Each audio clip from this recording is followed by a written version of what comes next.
Hello everyone, welcome to my YouTube channel doctor Saumya Agrahari. तो आज हम लोग क्वेश्चन सॉल्व करेंगे वायरस के। और ये बॉटनी का क्वेश्चन है जो कि सारे एग्जाम्स में आ चुके होते हैं। प्रीवियस ईयर के क्वेश्चन हैं, जैसे कि टीजीटी, पीजीटी, नीट है, जीआईसी है एंड असिस्टेंट प्रोफेसर है, समथिंग जीडीसी, डाइट, कोई भी एग्जाम्स हैं जो कि बायो से रिलेटेड है, वो सारे एग्जाम में आ चुके हैं। तो उनसे रिलेटेड क्वेश्चन है, हम लोग सॉल्व करेंगे। और एक चीज़ और कि आप लोग अगर किसी चीज़ की प्रिपरेशन कर रहे हैं, किसी एग्ज़ाम की बायोलॉजी से रिलेटेड, तो ये मत सोचिए कि मैं टीजीटी का तैयारी कर रही हूँ या कर रहा हूँ तो मुझे उसी से रिलेटेड प्रीवियस ईयर के क्वेश्चन सॉल्व करने हैं। नहीं, ऐसा नहीं है। आप बायोलॉजी के क्वेश्चन कहीं के भी आप सॉल्व करना शुरू करिए, क्योंकि होता क्या है कि आप बायोलॉजी के जितने क्वेश्चन सॉल्व करेंगे, बॉटनी या एनीथिंग, कोई भी सब्जेक्ट हो, उसके आप जब क्वेश्चन सॉल्व करेंगे तो उससे आपका बेस ही स्ट्रांग होगा और प्रिपरेशन अच्छी होगी, कॉन्फिडेंस भी आएगा। तो इसलिए आप सारे एग्जाम्स के जितने भी प्रीवियस ईयर के हैं आप सॉल्व करिए, और नीट के भी क्वेश्चन को सॉल्व करिए, क्योंकि वो बहुत हेल्पफुल होते हैं अदर एग्जाम के लिए भी। ओके, तो हम लोग क्वेश्चन को रीड करते हैं और आंसर फाइंड करते हैं। ओके, तो चलिए स्टार्ट करते हैं। तो फर्स्ट क्वेश्चन है, विच of the following statement is incorrect about viruses. इसमें 4 ऑप्शन है, इसमें से एक फाइंड करना है कि कौन सा गलत है।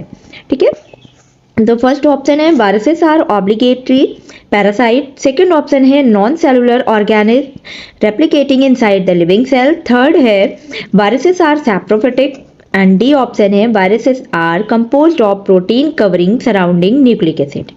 देखिए, यहाँ पे हमें गलत बताना है कि कौन सा वायरस के लिए इनकरेक्ट है। ठीक है, तो वायरस जो है वो एक तरीके से ऑब्लिगेटरी पैरासाइट होता है, तो फर्स्ट ऑप्शन बिल्कुल करेक्ट है। और ये नॉन सेलुलर ऑर्गेनिज्म, हाँ, ये अदर जो होस्ट सेल होती है उसमें रेप्लिकेट करती हैं, यानी कि लिविंग सेल में ये रेप्लिकेट करते हैं और उसमें ये रिप्रोड्यूस करते हैं। ओके, और थर्ड ऑप्शन है कि वायरसेस आर सैप्रोफिटिक। ये बिल्कुल गलत है। वायरस सैप्रोफिटिक नहीं होते हैं, वो पैरासाइट होते हैं, ऑब्लिगेटरी पैरासाइट होते हैं। ओके, एंड फोर्थ ऑप्शन है viruses are composed of protein covering surrounding nucleic acid. बिल्कुल करेक्ट है कि वायरस की जो कोटिंग होती है चारों तरफ की, वो प्रोटीन की बनी, मतलब प्रोटीन की रहती है, और इसके जो अंदर का जो पार्ट होता है वो न्यूक्लिक एसिड होता है, जिसे कि न्यूक्लियो कैप्सिड कहते हैं, और उसके चारों तरफ के जो कवरिंग होती है वो प्रोटीन की होती है। ओके, तो इसमें जो थर्ड ऑप्शन है वो इनकरेक्ट है, तो हमसे इनकरेक्ट पूछा गया है तो हम थर्ड ऑप्शन को करेक्ट करेंगे। ओके, वायरसेस आर सैप्रोफिटिक, ये नहीं होता है। अब हम लोग नेक्स्ट क्वेश्चन पढ़ेंगे। Stanley B. Prisoner in 1982 suggested cause of scrapie in sheep. They had only protein capsid and no nucleic acid core. They were called, यहाँ 4 ऑप्शन है, पढ़ते हैं। फर्स्ट ऑप्शन है प्रियन, सेकंड है विरियन, एंड थर्ड है विरियोइड्स, and fourth है virus. Question ये कह रहा है कि स्टेनले बी प्रिशनर ने 1982 में एक डिसीज फाइंड किया था, स्क्रैपी डिसीज, जो कि सीप में पाई गई, और इसमें केवल ये देखा गया कि केवल प्रोटीन कैप्सिड थी, वहाँ पे न्यूक्लिक एसिड नहीं था। ओके, तो उसे क्या कहते हैं? तो देखिए, यहाँ पे कोड मैंने तैयार किया, कोड बनाया था कि आप यहाँ पे पी, यानी कि इसे जो बोलते हैं प्रियन से बोलते हैं। ओके, तो यहाँ पे पी बार बार आ रहा है, यानी कि प्रिजनर ने डिस्कवर किया जिसमें पी है, और इसमें क्या मिलता है? प्रोटीन कैप्सिड मिलती है, और उसे क्या कहते हैं? प्रियन कहते हैं। तो पी 3 P आया, तीनों पी से आप समझ रहे होंगे कि फर्स्ट पी से प्रिजनर, सेकंड पी से प्रोटीन, थर्ड पी से प्रियॉन्स। एंड तो इसका आंसर जो है वो सही है, A option is the correct. And अब नेक्स्ट क्वेश्चन हम लोग पढ़ते हैं। In 1967 Diener and Raymer reported cause of potato spindle tuber some organism having nucleic acid but no protein capsid, they were called। तो यहाँ ये कह रहा है कि 1967 में डिनर एंड रेमर ने एक पोटैटो स्पिंडल ट्यूबर में डिसीज कॉज किया था, देखा था कि कुछ ऑर्गेनिज्म में न्यूक्लिक एसिड है बट प्रोटीन कैप्सिड नहीं है, तो उसे क्या कहते हैं? तो ये प्रियॉन्स का जस्ट उल्टा है। जिसे कि विरियोइड्स कहते हैं। ओके, यहाँ पे ऑप्शन देखेंगे आप, फोर्थ ऑप्शन जो है वो करेक्ट है, विरियोइड। यानी कि प्रियॉन्स में क्या होता है, वहाँ पे प्रोटीन मिलेगा आपको, न्यूक्लिक एसिड नहीं मिलेगी, जबकि विरियोइड्स जो होते हैं वहाँ प्रोटीन कैप्सिड नहीं मिलेगा और न्यूक्लिक एसिड मिलेगा। ओके, तो इसका ऑप्शन जो है वो D option is the correct.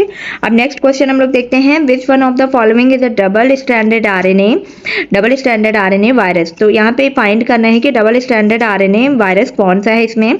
तो फर्स्ट ऑप्शन है रोटा वायरस एंड सेकेंड है इन्फ्लुएंजा वायरस एंड थर्ड है टॉस्पो वायरस एंड फोर्थ है रोटो वायरस। ओके, तो यहाँ पे जो ऑप्शन है ये डबल स्टैंडर्ड आरएनए कौन होगा, डबल स्टैंडर्ड आरएनए वायरस जो होगा वो रोटा वायरस होगा। ओके, रोटा वायरस जो होता है वो यंग चिल्ड्रन में देखने को मिले, यहाँ पर ए ऑप्शन इज द करेक्ट होगा। अब नेक्स्ट क्वेश्चन देखते हैं, द विरियॉन्स इज, तो यहाँ पे 4 ऑप्शन है, फर्स्ट है nucleo capsid, second capsid, third है न्यूक्लिक एसिड एंड फोर्थ है none of the above.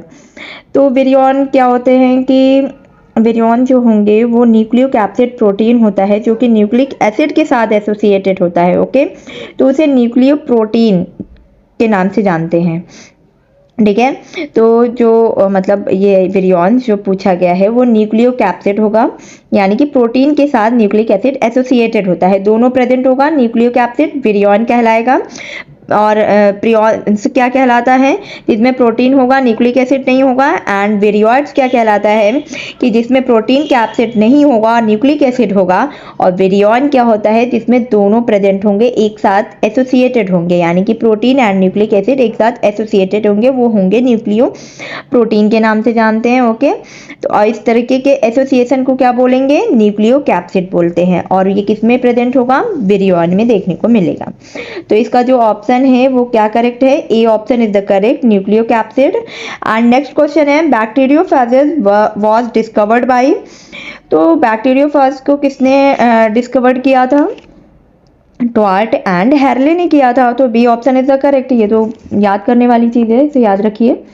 Okay, B option is the correct. And next question है, अब हम लोग नेक्स्ट क्वेश्चन की तरफ बढ़ते हैं कि in which of the following virus DNA is the genetic material. तो यहाँ पे हमें फाइंड करना है कौन से वायरस में डीएनए जो है वो जेनेटिक मटेरियल की तरह वर्क करता है, होता है, प्रेजेंट होता है। ओके, तो फर्स्ट ऑप्शन है टीएमवी, सेकेंड है MS2 एंड थर्ड है T2 फेज एंड फोर्थ है नन। ओके, तो यहाँ पे जो वायरस है डीएनए जो है वहाँ पे जेनेटिक मटेरियल की प्रेजेंट होता है, जेनेटिक मटेरियल की तरह होता है, तो वो T2 फेज में होता है। ओके, T2 फेज वायरस में, ठीक है, तो T2 फेज वायरस में, यानी कि third option is the correct होगा। यहाँ पे कौन सा ऑप्शन होगा, थर्ड, सी ऑप्शन करेक्ट होगा। और अब नेक्स्ट क्वेश्चन की तरफ हम लोग बढ़ते हैं, phages which show lysogenic cycle are called. तो फर्स्ट ऑप्शन है टेम्परेट फेज, सेकंड है लेटिक फेज, थर्ड है विरुलेंट फेज एंड फोर्थ है नन। तो यहाँ पे ऐसा कौन सा फेज है जो कि लाइसोजेनिक साइकिल को शो करता है। ओके, कौन सा फेजेस है, तो यहाँ पे जो है ऑप्शन है वो टेम्परेट फेज होगा। ओके, ये बैक्टीरियो फेज का मतलब पार्ट है, फेजेस है, जिसमें कि लाइसोजेनिक साइकिल शो करेगा। तो इसका ऑप्शन कौन सा करेक्ट है, A option is the correct, यानी कि टेम्परेट फेज। ओके, अब नेक्स्ट क्वेश्चन है कि virus synthesize their protein coats. तो यहाँ 4 ऑप्शन है, फर्स्ट है inside the host cell, second है outside the host cell, third है both outside as well as inside the host cell and fourth है नन ऑफ द एबव। देखिए होता क्या है कि जो वायरस है वो प्रोटीन कोड कहाँ बनाता है, वायरस तो पहली बात तो प्रोटीन सिंथेसाइज नहीं कर सकता है। क्यों, क्योंकि इसमें राइबोसोम प्रेजेंट नहीं होगा, राइबोसोम अगर होगा तभी वो प्रोटीन को सिंथेसाइज कर पाएगा, यानी कि ठीक है आरएनए प्रेजेंट होगा तभी ना वो प्रोटीन को सिंथेसाइज करेगा। तो यहाँ पे राइबोसोम तो प्रेजेंट नहीं होता है वायरस में, तो इस वजह से ये प्रोटीन को सिंथेसाइज नहीं करेगा। बट वायरस जो है ये होस्ट सेल के अंदर प्रोटीन को बनाता है।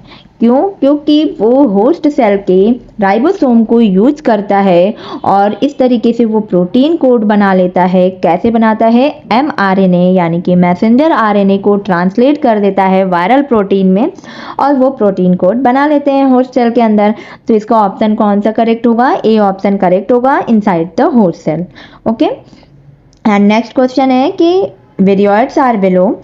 4 ऑप्शन है, देखते हैं। फर्स्ट ऑप्शन है having genetic material DNA, second है having genetic material RNA surrounded by protein coat, third है having genetic material DNA having genetic material DNA surrounded by protein code, and fourth है having genetic material RNA not surrounded by protein code। तो यहाँ वेरियोइड्स पूछा है तो मैंने बार बार बताया है कि वहाँ जेनेटिक मटेरियल इसका क्या होगा? आरएनए होगा, और प्रोटीन कोड के द्वारा ये क्या होगा? सराउंडेड नहीं होता है, क्योंकि वेरियोइड्स में प्रोटीन पाई नहीं जाती है। वहाँ पे क्या पाया जाता है? न्यूक्लिक एसिड होता है। तो यहाँ पे ऑप्शन कौन सा करेक्ट होगा? D option is the correct होगा। अब हम लोग नेक्स्ट क्वेश्चन देखते हैं। Virus is made up of, first option है protein only, second DNA only, third है आरएनए वनली, एंड फोर्थ है प्रोटीन एंड डीएनए या आरएनए। तो वायरस जो होता है वो प्रोटीन का बना होता है, और डीएनए या तो आरएनए, दोनों प्रेजेंट होंगे। दोनों में से एक डीएनए होगा या आरएनए, ओके, और प्रोटीन होगा। तो इसका ऑप्शन जो है वो D option is the correct होगा। वायरस किसका बना होता है? प्रोटीन का बना होता है, एंड डीएनए या तो आरएनए। तो D option is the correct होगा। और हाँ, अब हम लोग नेक्स्ट क्वेश्चन आगे भी सॉल्व करेंगे। तो इस तरीके से मैं छोटी छोटी क्लिप लाती हूँ 10-10 मिनट, 11-12 मिनट या 5 मिनट की, जो कि 5 या 10 क्वेश्चन सॉल्व कराते हैं, और आप इसे चलते फिरते सॉल्व कर सकते। इसीलिए मैं लाती हूँ कि ताकि कम कम क्वेश्चन रहेंगे तो आप इजीली मतलब सॉल्व कर सकते हो। ऐसा नहीं लगेगा कि मैं 1 घंटे बैठूँ तब क्वेश्चन सॉल्व करूँ। चलते फिरते आराम से आप इजीली सॉल्व करिए क्वेश्चन, और जितना क्वेश्चन सॉल्व करेंगे उतना कॉन्फिडेंस आएगा। कोई भी क्वेश्चन हो, बायोलॉजी के किसी भी एग्जाम से रिलेटेड हो, आप उसे सॉल्व करने बैठ जाइए। और हाँ, मेरा अदर चैनल भी है, जो कि मेरा अदर चैनल यूट्यूब में है, जिसका नाम है GDS study by Saumya Agrahari.